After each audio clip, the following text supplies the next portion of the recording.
ములుగు జిల్లా ములుగు మండలం కన్నాయిగూడెంలో మిల్లర్లు ఇష్టానుసారం ధాన్యంలో తరుగు తీస్తారని రైతులు ఆవేదన వ్యక్తం చేశారు.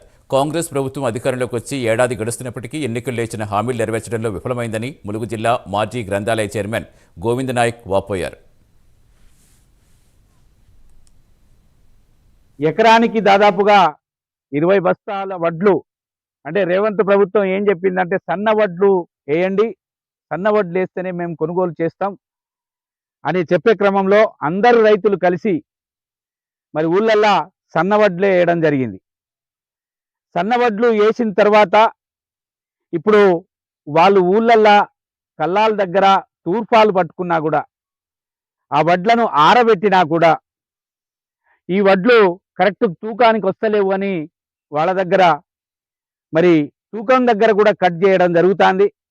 బస్తాకు 1 కిలో అని, ఇంకా 200-400 గ్రాములు వేరే ఇంకా తరుగు అని, ఈ రకంగా ఈ పిఎస్ఎస్ సెంటర్లో మరి కటింగ్ అవుతున్నాయి.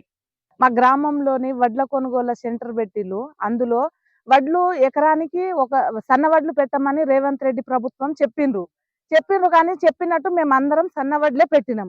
ఎకరానికి 1 ట్రాక్టర్ వడ్లు అవుతున్నాయి. అందులో ఆరబెట్టినాక తుర్పాలు పడుతున్నాం. తుర్పాలు పట్టినాక 13-14 మ్యాచర్ వచ్చిన వారం రోజుల నుంచి కళ్ళాల మీద వడ్లు పోతలేవు. ఇప్పుడు అన్ని ఊర్లలో కటింగ్ లేదు, తూర్పాలు లేవు. కానీ మా ఊర్లో మేము తుర్పాలు పోస్తున్నాం. సరే కింటానికి 7 కిలోల చొప్పున అని రేవంత్ రెడ్డి ప్రభుత్వం ఫస్ట్ మాకు చెప్పేది ఉంటే మేము సన్న వడ్లు పెట్టకపోదు.